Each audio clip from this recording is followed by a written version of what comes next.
The following program is presented by the Metropolitan Library Service Agency.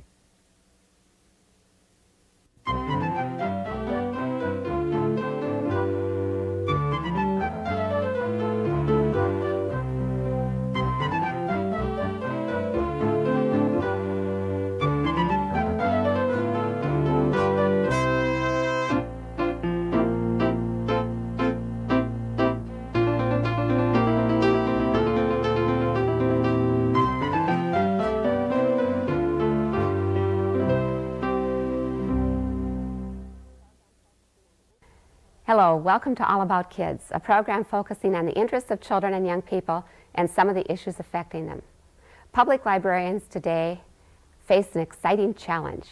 How do we meet the needs of an increasingly racially and culturally diverse society?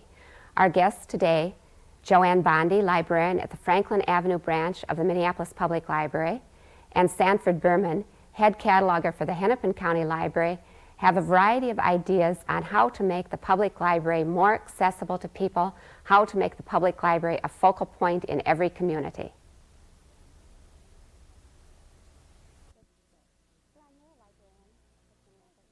Kids today. Joanne, you're a librarian with Minneapolis Public Library and you work at the Franklin Community Library. Tell us a little bit about the community you work in. Well, I think I'm very fortunate. I work in one of the most interesting communities in Minneapolis. Our neighborhood is so diverse. There are about 18,000 people, and it's kind of like a little small town. Only our small town has lots of different people in it and lots of different kinds of challenges if you're working in a library. I'm not sure exactly how much detail you want me to go into, but the neighborhood is very mixed racially. There are a large number of blacks, a large number of American Indians, some Asians, and certainly some white people who also need library service. I think one of the things that's so interesting about the library is that a few years ago, I think people would have thought the library was sort of dying. About when I started 5 years ago, the circulation was down. Things were kind of disheartening, I think. And they hadn't had a librarian for a while, so I think that was one of the major reasons. And when we first started, it was really kind of a fun time for me because when I'd go in, there weren't that many questions. And one of my first questions I ever got was a bar bet. And I worked so hard on it. All I had to do was find out what kind of shoes were on the Statue of Liberty. Okay, so What kind of shoes? Where did you look and what did you find out? Well, you know, Franklin's such a small library, the collection is very small. So I went to what I think is the best source that every library should have. Can you guess? World Almanac? Close. I pass. The World Book Encyclopedia. I think if you have that in a small library, you can answer almost every question because you could see the sandals on her feet. Oh. And after a while, in the last few years, the neighborhood has changed, and the library is being much more a central part of the community, which is what I think is so important. Well, here we are, three white middle-class librarians talking about serving a racially and culturally diverse community.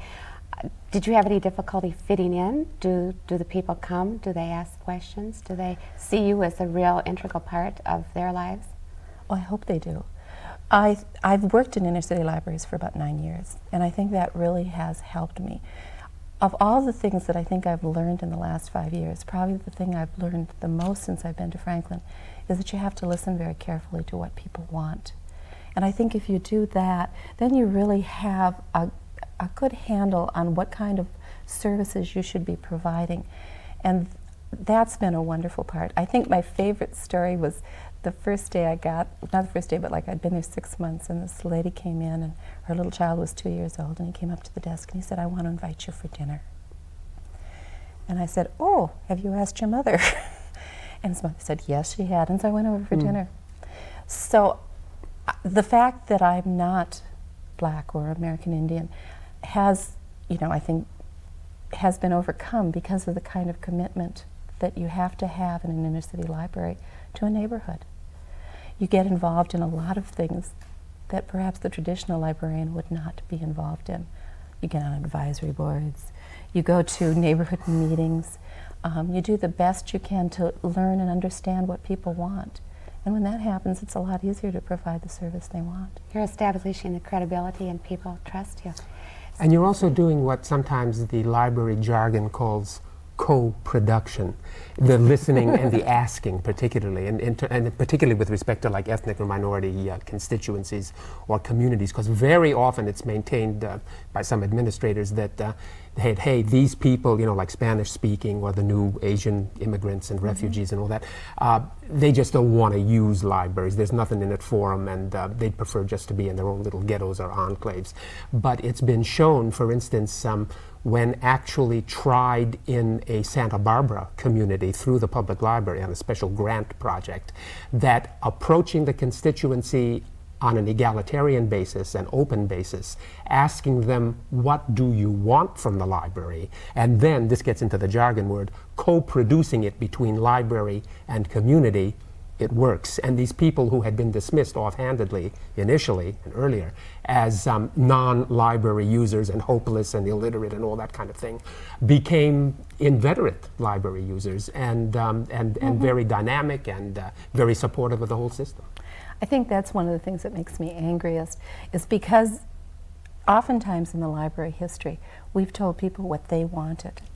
And that's most of the time. Yeah, and that's not really fair. I think what we have to do is find out what they want and then try to provide it. We had a lot of requests for the Red Lake Times, which is an American Indian newspaper. And at first, I listened and I tried to find out about it, talk to the administration to see if you can get them to buy it, see if, if they can find it. And once we started getting it, it was crazy. Now we have 3 American Indian newspapers, and they all know when they're coming. On Friday, there's a little line. One man comes in, one lady comes in, one man comes in, and they all want that. It's that we have to listen real carefully to what they want. That's incredible. Sanford, you're kind of a revolutionary in the library field because you do listen to what people want. And you're a cataloger, and that's not always seen as a glamorous role in a library. But by some. Mm-hmm. You've done a lot to change the way librarians are listening and the way we look at how people are looking for their materials. Well, it's very much what you're suggesting. It's a matter of recognizing, becoming sufficiently sensitized yourself so that you recognize diversity and the legitimate claims of particular groups, whether they be ethnic or minority, which we seem to be focusing on today, or whether they're women, or whether they're seniors, whether they're kids, whether they're gay and lesbian people, whatever the community happens to be. And all of these people are present, these various communities or populations, in any large population. So it's a matter of recognizing that they're there, that they must be there if they haven't made any, even though they may not have made any demands on you. And then, in effect, doing what you're suggesting, and that is identifying them, seeking them out, and encouraging them to say what they want from the library in materials and services. Well, I think the cataloging part is just part of the whole challenge that libraries have in working with other groups that are not traditional library users.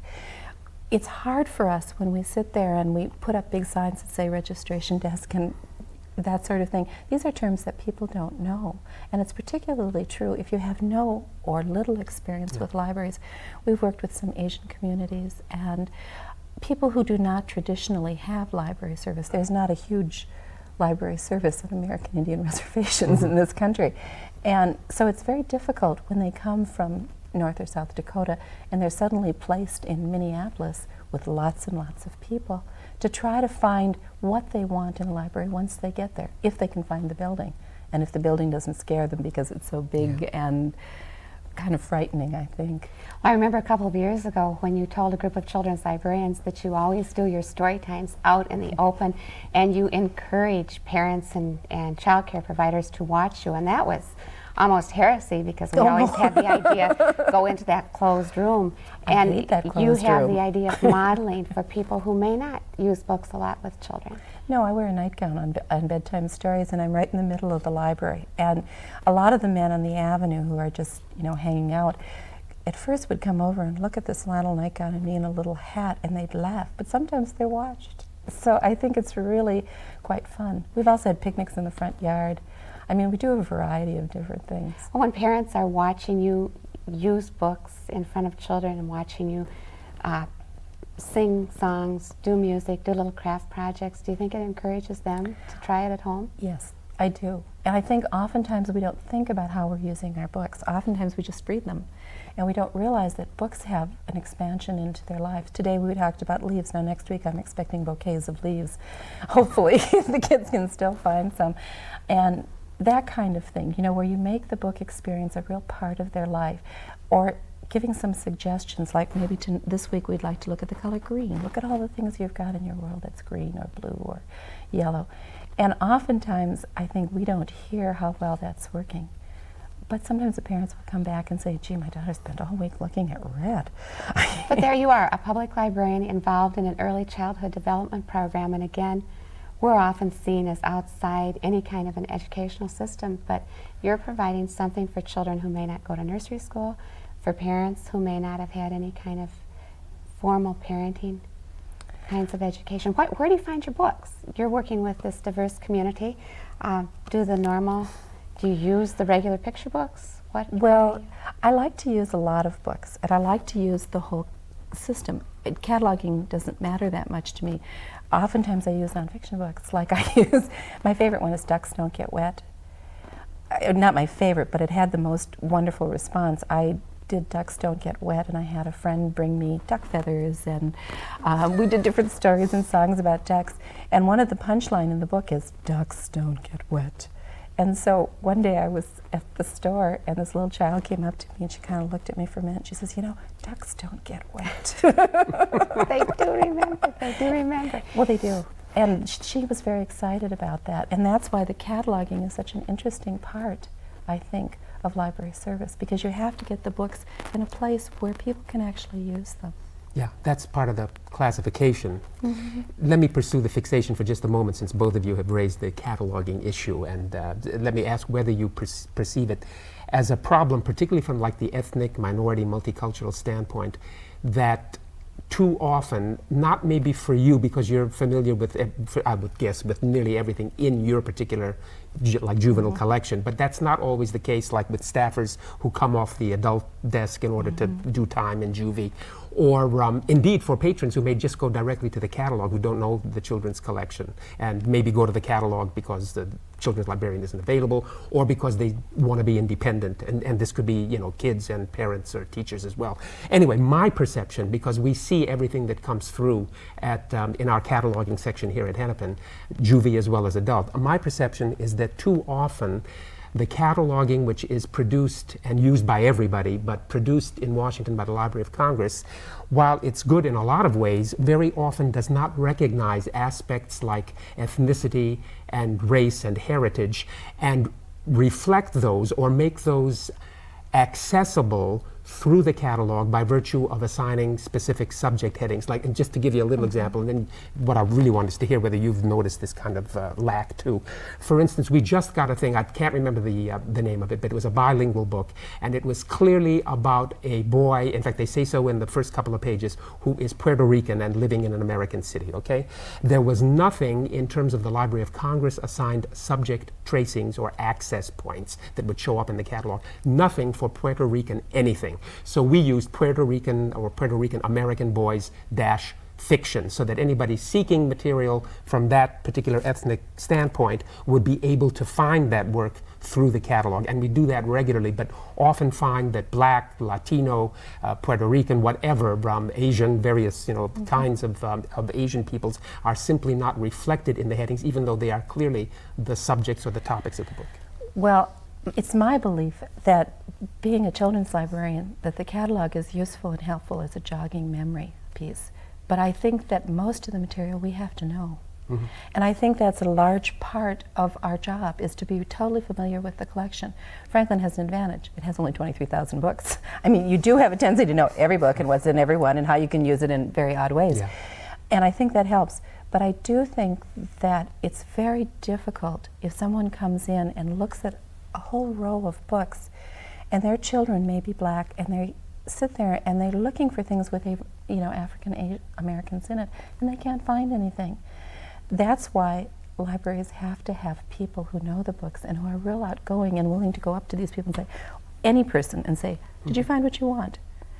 I'm really fortunate. I work with 3 other people, and the 2 people who work the desk with me are wonderful with people. I think that's the real skill that they need to have. Great attitude.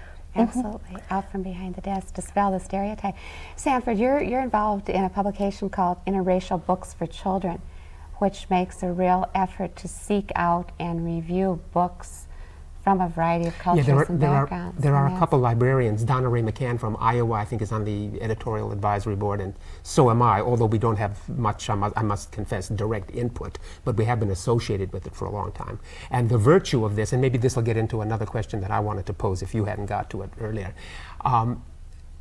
it particularly tries to identify and then evaluate, and that's important, make a judgment, materials of ethnic and minority interest or content, and it usually specifies, well, and not only, also like disabilities are represented, and works dealing with older people. They're interested in all the areas where isms may apply, either positively or where otherwise. there's very little material. Right, and they try to have as reviewers people from the group that's being thematically treated. In other words, like a black reviewer for a book about a black family or a biography or something like that, and a disabled person if the work deals with, say, cerebral palsy or whatever. Anyway, so that's that. But what I want to get to is the question of whether you are finding, for instance, when that black parent comes into your library and wants material that's relevant to her or his kids, are you finding that there's enough of it, and particularly that it's being published in frequently and in sufficient quantity nowadays? There was a spurt like in the 60s and maybe mid-70s, but what's happened since then? I think that's the question that drives me crazy. When I go to the library convention, I think one of the first things I do is I go up to these book dealers and I say, could you show me all your books on American Indians? Because that is one of the largest groups in my neighborhood. And they all look at me and they all look a little puzzled, and they go, well, I've heard that so-and-so is doing something, or so-and-so is doing something, but it never seems to be them. Yeah. And it's the most frustrating part, finding quality material. You know, I think that one of the questions is you want a good book. On Mother's Lap, by I think it's Ann Scott, is a wonderful book. And it's a wonderful book for any child. It shows warmth and kindness in a family. I mean, what more could you want between a mother and a child and a new sibling? And the fact that the children may be Inuit doesn't really matter. Well, I think that's the most important thing for anyone who's working with children or reading to children. We are a very diverse society, and that diversity needs to be reflected in the books we use with all children.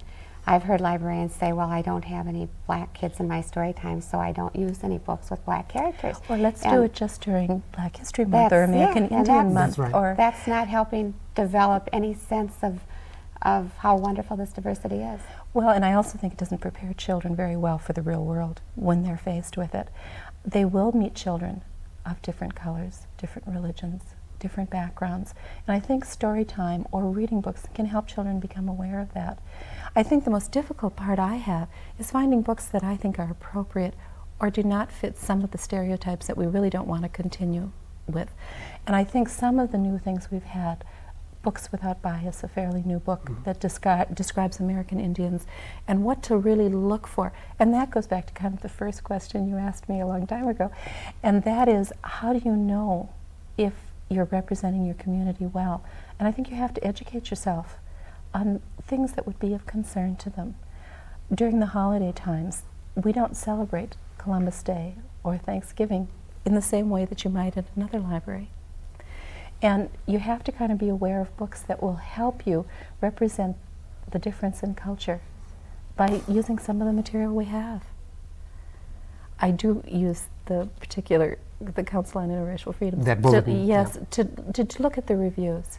Yeah. To get some real ideas. My dream is to someday have a committee of neighborhood people who would preview the books. A co-production. Exactly. That would be exciting. Then they could come and be interviewed on this program. I didn't know what that's they one were source called. for identifying and evaluating. Can you think of some others? Like I mentioned, just to interject an answer, a partial answer to that, I mentioned the woman Donna Ray McCann, who incidentally also does the Picturely Books reviews every month in Wilson Library Bulletin. You know, the easy readers. One of two reviewers there. Anyway, she has done a work which is now in a revised edition. I'm sure your library has it, and ours does, and others in the metro area, called called Black American in Books for Children. That's a collection of readings in racism. That's the subtitle. And then she's got coming out another edited collection, and this is from McFarland in North Carolina, called Social Responsibility in Librarianship, which doesn't deal specifically any of the several chapters just with juvenile literature, but that is like a leitmotif, a refrain, a theme that is certainly throughout the several essays. One of them deals with cataloging, and in general they are concerned, the contributors, with multiculturalism and what that means in the library situation. Well, I think this, as you said, in the 60s, this was something that was in really the forefront of librarianship. It was something we were all looking at in real careful there was ways. also federal funding for library materials, which made a difference. Yes, and things have moved and changed. Now we're interested in marketing and automation and some of the inputs on that.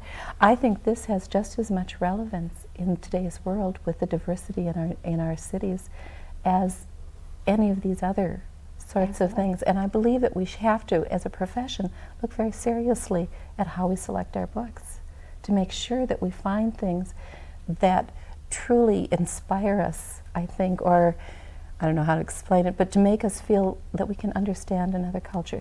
The book, The People Shall Continue, is one of my favorite ones, and I do want to mention it briefly because I was so excited to see a book that describes the diversity of American Indian culture. So often when we see American Indians in our books, they are the Midwest Plains. And there was such diversity here in the past and in the present. And I think a book like that can really help us understand in a very poetic way the differences that have come about through the years. Who's the author of that book? Simon Ortiz, who's an American Indian, and I was particularly thrilled to read how strong the book is. It's one of those ones where you read it aloud and the words just go, oh.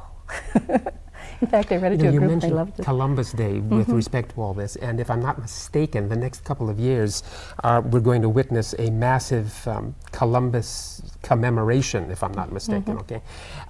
Would you advise our library colleagues in the area and even without that maybe some discretion and some temper and some sensitivity might be appropriate when they do the inevitable bibliographies and displays and hold programs in the course of those next couple of years? And I'm not suggesting that Columbus Day, that we ought to be saying Columbus Day ought not to be, the Columbus commemoration ought not to be celebrated, but that perhaps other aspects of the Columbus experience and the impact of the Western invasion and occupation of North America and South too, that maybe those deserve equal attention at the same time that we're lauding, in effect, or at least the society is lauding Columbus's achievements as an explorer.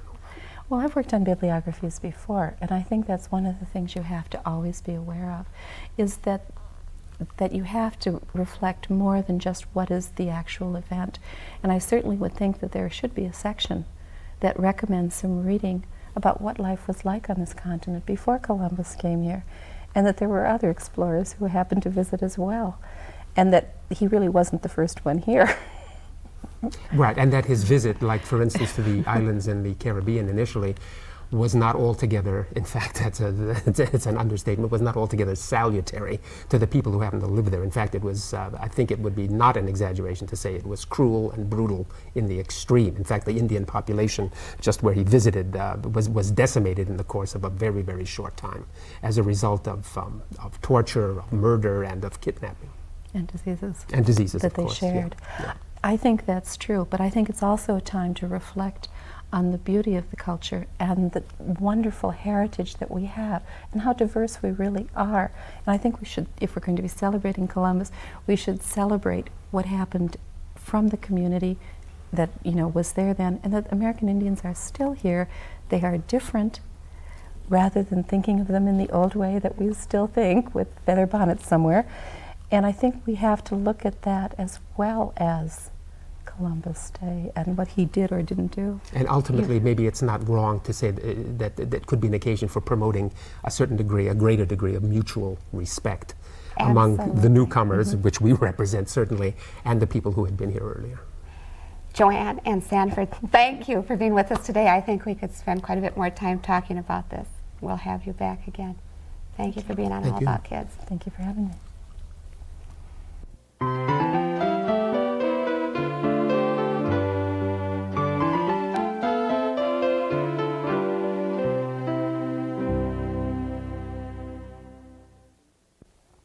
Buffalo Hunt is by Russell Freedman, last year's Newbery Award winner for his Lincoln, a photobiography. In Buffalo Hunt, Mr. Freedman returns to one of his favorite topics, which is the Old West. He's covered this previously in books such as Indian Chief, Children of the Wild West, and Cowboys of the Wild West. Although it's called Buffalo Hunt, the book is really about the role of the buffalo in Native American life, because it was a primary source of their entire lifestyle, providing them with food, clothing, and the entire background for their society. In the book, Mr. Freedman touches on a variety of aspects of Native American life. He opens by covering myths of the origins of the buffaloes and where the Indians believe they came from. He also covers the various sorts of magic that were employed to try and ensure a good hunt. A good hunt was very important because if they did not have a good hunt, the tribes would starve during the winter. The hunts usually occurred during late summer or early fall as the buffalo were gathering, and the people could then be ensured of a good hunt so they would have enough food to last for the winter. He also describes the uses that were made of the buffalo, which include their uses as clothing, food, various other tools and implements that they used in their daily life. And finally, Mr. Freedman describes what happened with the advent of the white settlers and how the millions of buffalo were slaughtered for leather and just for fun as tourists shot them from trains. What is very outstanding about this book is the illustrations that Mr. Freedman selected. In some of his previous books, he's used photographs, period photographs, to illustrate the occurrences in the book. In this case, he's chosen illustrations by early American painters, particularly George Catlin and Carl Bodmer, who both traveled in the early West in the 1830s. The pictures are outstanding, and they're the sort of pictures that if you grew up with American Heritage or any of the American Heritage compilations, you'll recognize immediately. One of my own favorites is this illustration, which shows two hunters stalking a buffalo herd, and they've disguised themselves with white wolf skins. They've done this because buffaloes, since they're so much bigger than the wolves, weren't afraid of them and could often drive them away. One thing I also liked about the book is that I'm a fantasy reader, and one of the beginning myths in the very first part of the book really caught my attention, and that is a myth in which buffaloes originate in a lake in northern Canada, and if you're there at the right time of year on a specific night, you'll see the buffaloes rise from the lake, and then they'll spread across the plains. And one thing that this myth led me to is another book that you might want to consider, which is Where the Buffaloes Begin. This book was a 1981 Caldecott Honor Book, and it's illustrated by Stephen Gamble, who was this year's Caldecott Award winner. So I highly recommend Buffalo Hunt. Buffalo Hunt by Russell Freedman, reviewed by Jeff Gegner of the Southdale Library. Thanks for joining us on All About Kids. Please tune in again.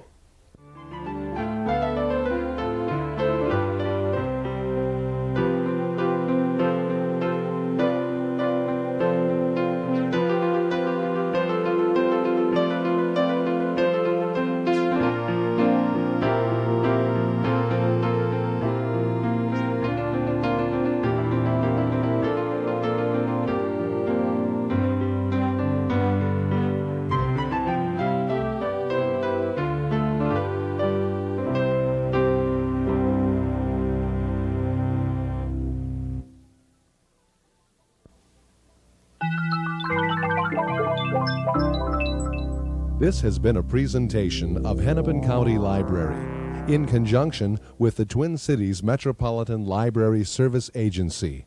We thank you for watching, and we hope you visit your public library often.